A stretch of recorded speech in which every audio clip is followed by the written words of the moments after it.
Good afternoon everyone, Sinead here with Free Tours by FTBFLondon. I'm standing in front of the oldest scientific institution in the country. Ladies and gentlemen, this is Greenwich Observatory. The Royal Borough of Greenwich is coming your way. We're going to start our tour today at the Cutty Sark. We're going to head to Greenwich Market, the Royal Naval Hospital, the Painted Hall, the Queen's House, the National Maritime Museum, and we will end up where east meets west, ladies and gentlemen, at the prime Meridian line here in Greenwich. Right, you guys, so this is the view I'm starting out with here at the incredible borough of Greenwich. You can hear some lovely chilled music vibes going on here in the corner. It's a beautiful day. I've just taken the Thames Clipper, which is pulling up here at Greenwich Pier. Now, there's a couple of ways to get here, actually. You can also take the Jubilee line to North Greenwich. You can take the Thames Clipper or the Uber boat. You can take the Overground to Greenwich, and you can also take the DLR. One of the most famous tea clippers in the world, the incredible Cutty Sark. Now permanently moored here, you can visit on board. It's an incredible historic tale, taking you back to when it traded with China for tea. And it was built in Dumbarton in Scotland in 1869.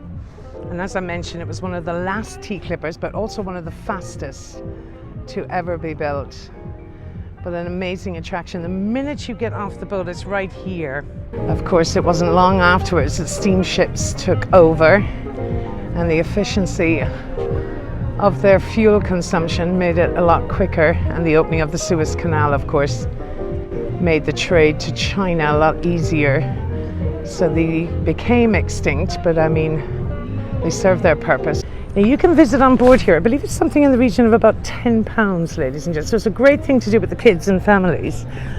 But let's head into the town of Greenwich itself.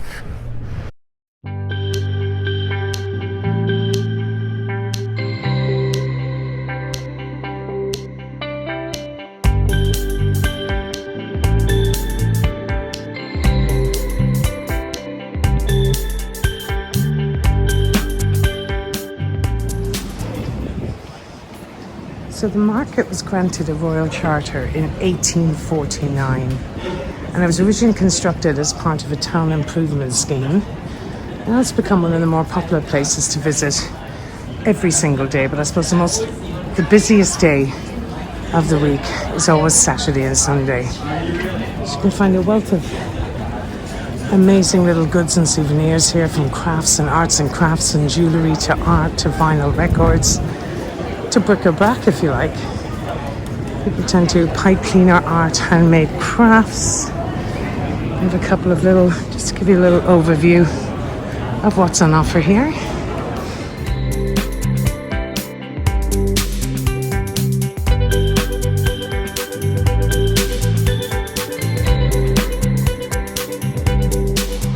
That is Greenwich Market. Now, I expect it's much busier and packed on the weekends. That'll give you an idea where it is. And now let's head to our next stop. We are going for the architectural masterpiece of Sir Christopher Wren, the Royal Naval College, built on the former site of what was known as Greenwich Palace. So the architectural masterpiece you're looking at today was built by Christopher Wren in 1694. Ladies and gentlemen, this was originally built as a hospital for returning seamen from the 9 Years' War. It was Queen Mary II in 1694 who ordered a new architectural gem for this landscape. She was compelled to build a hospital for returning seamen, particularly for those returning from the Battle of La Hogue in 1692. One of Mary's demands was that the hospital should be split in two so as not to obscure the view from Queen's House of the River Thames, which is directly behind me. But prior to that, on this site was an incredible palace known as Greenwich Palace, favoured by the Tudor monarchs. The former Greenwich Palace, which stood on this side, afforded beautiful views of the river, of course. So here we have a plaque to commemorate, and on this plaque it reads, On this site stood the Tudor Palace of Greenwich, built by King Henry VII, birthplace of King Henry VIII in 1491, Queen Mary I in 1516, and Queen Elizabeth I in 1533. Now, although Christopher Wren laid out the plans and began building the old Royal Naval College, along with his assistant Nicholas Hawksmoor, it was an architect named Vanbrugh who completed the building to the original plans after Wren died. Now, what I find quite fascinating is that the construction of the hospital was mostly financed by fines paid by merchants who were convicted of smuggling, totaling £19,500. In fact, a large amount of the funding came from the liquidated assets of Captain William Kidd, which totaled £6,472. And of course, we spoke about Captain Kidd in our tour of Wapping and Execution Dock. Today, part of the buildings here are owned by the University of Greenwich and the Trinity College of Music. And inside these incredible buildings, you have a number of amazing chapels, like the St. Peter and Paul Chapel, and also the beautiful painted hall, which I'm so excited to show you. So this chapel was built in 1742 and was part of the original design by Wren, decorated in an elaborate Rococo style. Scenes from 4 Weddings and a Funeral and The Madness of King George were both filmed inside here, so you may recognize it. So this is the very impressive entrance to the Chapel of St. Peter and Paul, where the wedding of Lydia and Bernard takes place in the film I just mentioned. There is some construction taking place inside, so we can only take a quick look. Let's head in.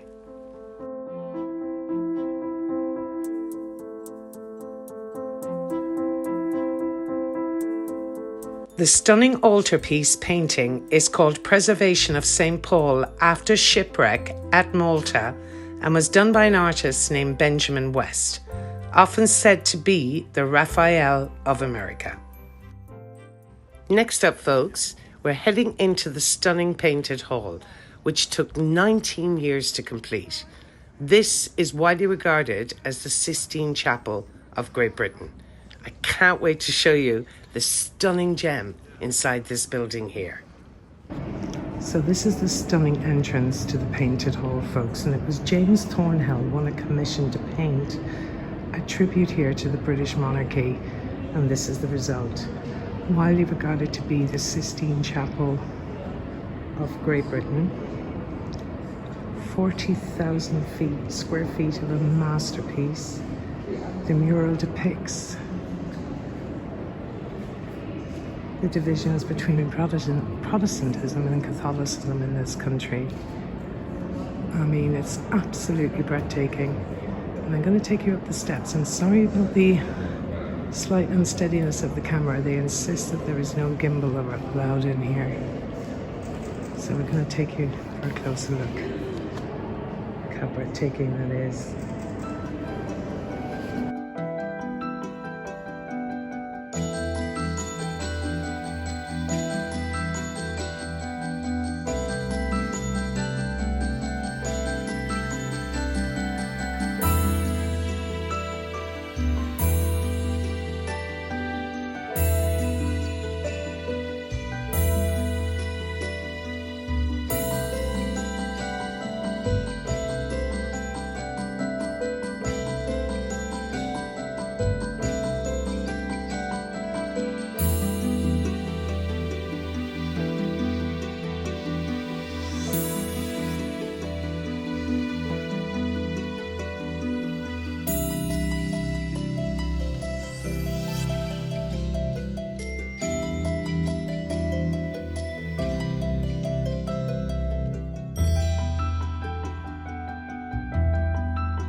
So the idea behind this piece is the Protestant King William III and Queen Mary II are defeating the Catholic Louis XVI.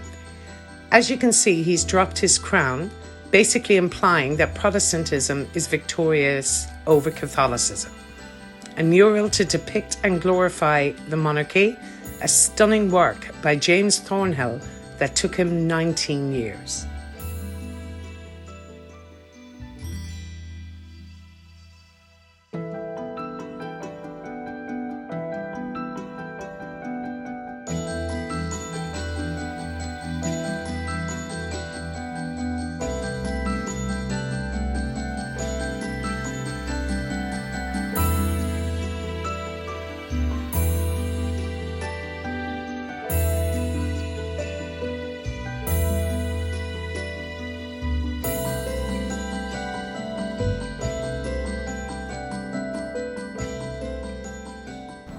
And this, ladies and gents, right at the back is the National Maritime Museum, which holds a collection of over 2 million objects.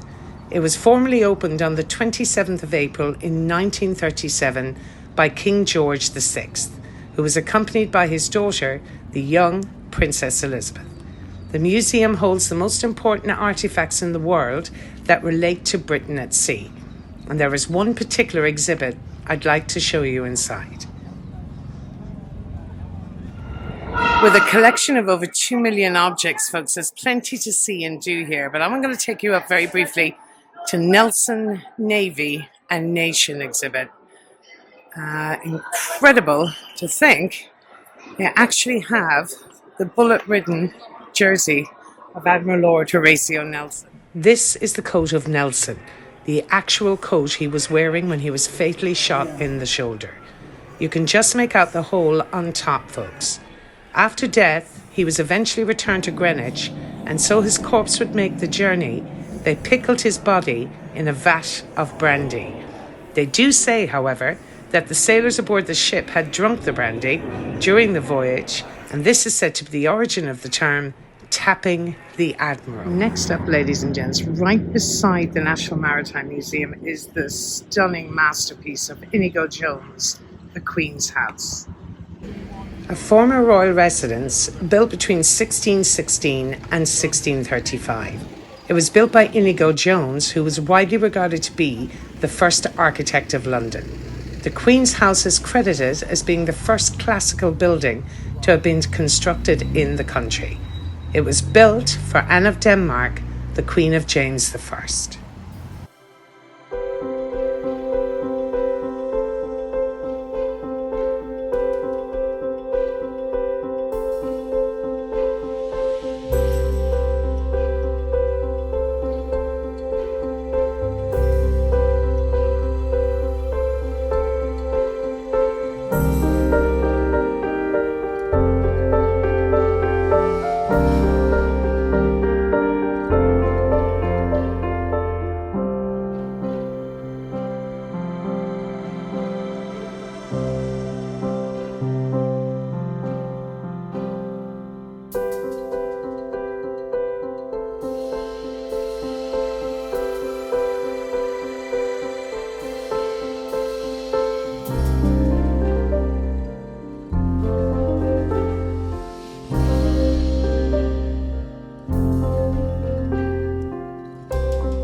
Is the Tulip Stairs, and it was the first centrally unsupported helical stairs constructed in England.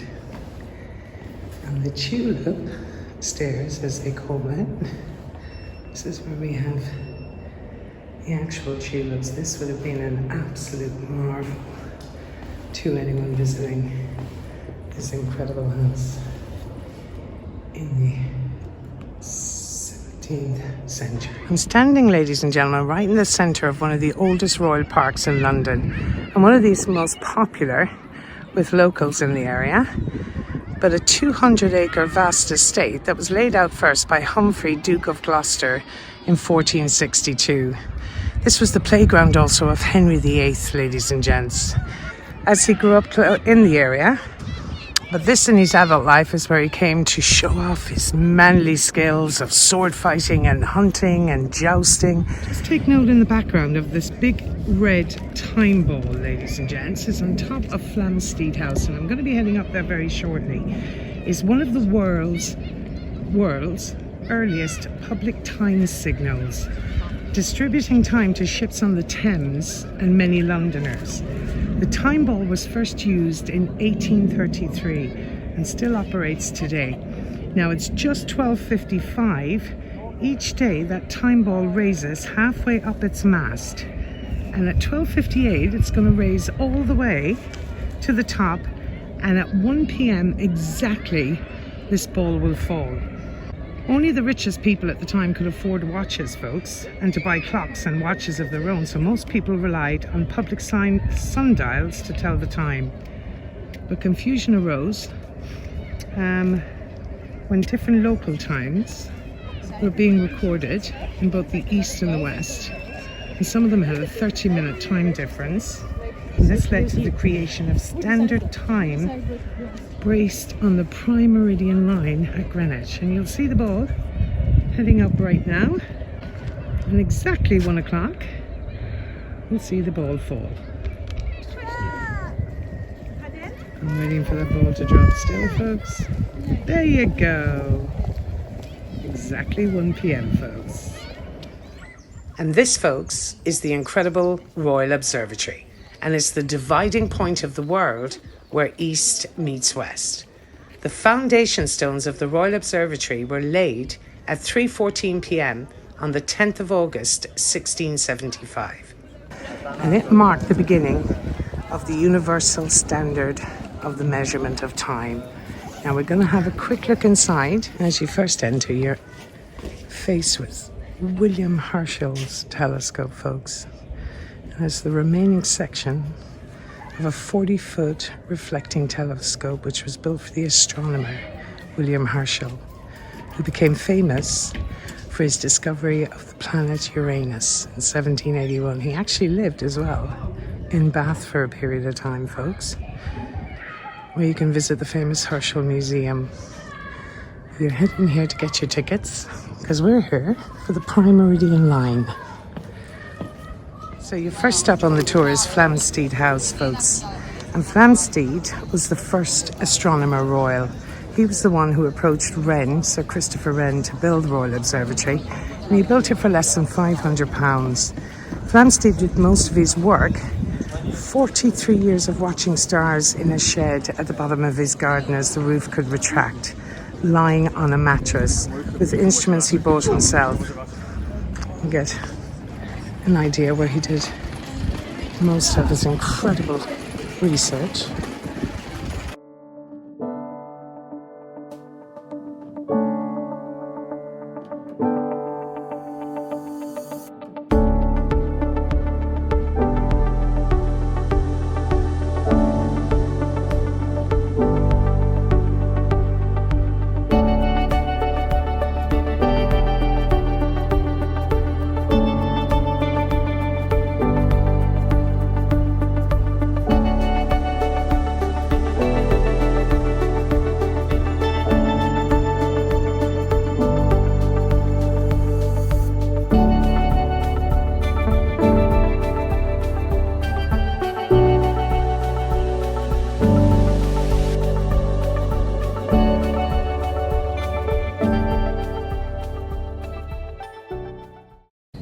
So what's it all about? What does it mean? It was created by Charles II. It's possibly the greatest contribution by the Crown to science in this country, folks. The primary purpose of the foundation of the Royal Observatory at Greenwich was for navigation. As Britain was becoming a major maritime power, they needed to know more and more, and in particular, they needed to find longitude for navigation purposes. Until the 18th century, each country tended to use its own capital as the 0 point from which to measure longitude. However, in 1767, the British Nautical Almanac was first published and became the handbook for all navigators. At the international conference held in Washington in 1884, it was agreed that this prime meridian line passing through the Royal Observatory here at Greenwich should be the prime meridian from which meridians from east and west up to 180 degrees were to be measured. Here we are, you guys. I'm now standing in both the east and west hemispheres. 20 degrees west. Major attraction here at Greenwich. I must admit it is slightly chaotic in there, but as you exit, ladies and gentlemen, this is the icing on the cake. Look at where we are. Now there are views in London, and then there are views.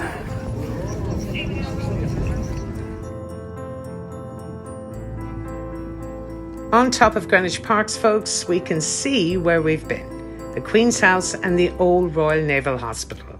There's the O2 as well, which you can see in the video where I take the cable cars. All right, ladies and gents, I hope you've enjoyed our little jaunt around Greenwich. Don't forget to like and subscribe and share with your friends. The public tour schedule is available, and if you'd like to book a private tour with me, you'll see the links under all the videos. Until the next time, this is Sinead with Free Tours by Foot London at the stunning Greenwich Park. Thanks for watching as always. See you soon.